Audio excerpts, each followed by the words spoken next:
এসে ভাঙা দিছে ভাই, আমরা তোরা বলতে পারি আমরা কাজে ছিলাম। কাজে ছিলেন, সব কটাই ভেঙে দিছে? সব কটা তো ভাঙা দিল দেখলাম, এখন আমরা কি করে খাবো? আসসালামু আলাইকুম। বিষয়টা কষ্টের নাকি সুখের আমি ততটা বোধগম্য নই, কিন্তু সকালে যে ঘটনাটা ঘটে গিয়েছে টাঙ্গাইল জেলার মির্জাপুর উপজেলার বহুরিয়া ইউনিয়নের বহুরিয়া গ্রামে, এখানে 4টি ইটের ভাটা সকালে হুট করেই ম্যাজিস্ট্রেট এবং পুলিশ সেনাবাহিনী সবাই মিলে এসে 4টি ইটের ভাটা একদম ভেঙে গুঁড়িয়ে দিয়েছে। এখানে আসলে যত যাই কিছুই হোক, এখানে হাজার মানুষের জীবিকা নির্বাহ হতো। কোন কারণে, কি কারণে, অবৈধতার কারণেই নাকি যে কোনো কারণেই হোক, একটা চিহ্নও নাই, সবগুলো ভেঙে গুঁড়িয়ে দেওয়া হয়েছে। ঘটনাটা কি ঘটছে আপনি কি কতটুকু জানেন? ঘটনা আমি যেটা জানি যে এই 4টা যে খোলা করছি লাইসেন্স মনে হয় করে নাই, এমনি ঢাকা থেকে অথবা আরো এর আগে অনেকবার আসছিল, তারা ভাঙচুর করছে।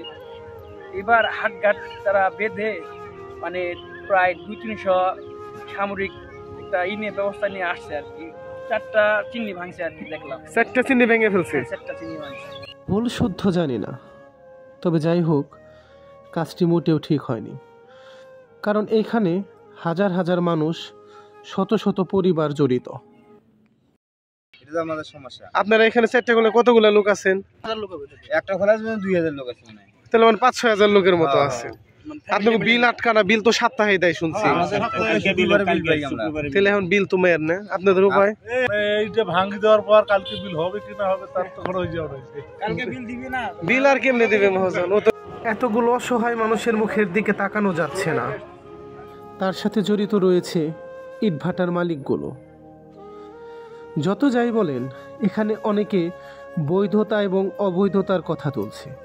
আমি বৈধ অবৈধ বুঝি না, কেননা বৈধ ইটের ভাটার ধোঁয়া পরিবেশ দূষণ করবে না, আর শুধু অবৈধ ইটের ভাটার ধোঁয়ায় পরিবেশ দূষণ করবে, এ কেমন কথা? এমনটা না হলেও পারতো। খোলার যারা মালিক তারা আমি জানি আমাদের এলাকারই পাশে, তারা অনেক রেন্টিন করে এই খোলাগুলো করছে, ঠিক আছে। কেউ গুরু টুরু বেচছে, জায়গা বেচছে, অনেক কিছু মানে এই করে এই খোলা করে করছে, তাদের অবস্থা খুবই খারাপ। এখানে প্রশাসন যদি চাইতো তাহলে ইটভাটার মালিকদের কথা এবং এই ইটভাটায় যে শ্রমিকরা কাজ করে তাদের পরিবারের কথা চিন্তা করে হলেও একটু সময় দেওয়া উচিত ছিল। দেশের বাড়ি কই? দেশের বাড়ি রংপুর জেলায়। সকালে কি হুট করে এসে ভেঙে দিচ্ছে না? হ্যাঁ, হুট করে আসিয়া ভাঙিয়ে দিছে। আপনি কি পুরাই মিস্ত্রি নাকি ইট বানান? আমরা এই যে পাকা ইটা বাইর করি। তাহলে তো এই সিজন আর এটা এই খোলা চালু করা সম্ভব না, তাই না?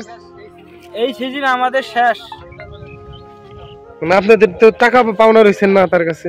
টাকা পাওনা হয়েছে, টাকা চামু কিভাবে মহাজনের কাছ থেকে? টাকা চাওয়ার মতন তো কোনো রাস্তা দেখিনি। আমাদের প্রায় 1 লাখ টাকার মতন বিল বাকি আছে। জানি না আপনাদের কার কাছে কেমন লেগেছে, কিন্তু আমার কাছে বিষয়টা অনেকটাই কষ্টদায়ক, বেদনাদায়ক।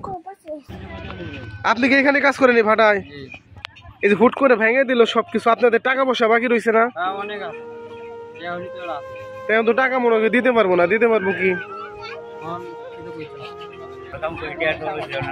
টাকা পয়সা বাকি রয়েছে না কাকা? 1 সপ্তাহের বিল বাকি। সব ঠিকই ভেঙে ফেলছে, চিনি সাইড ভেঙে ফেলছে।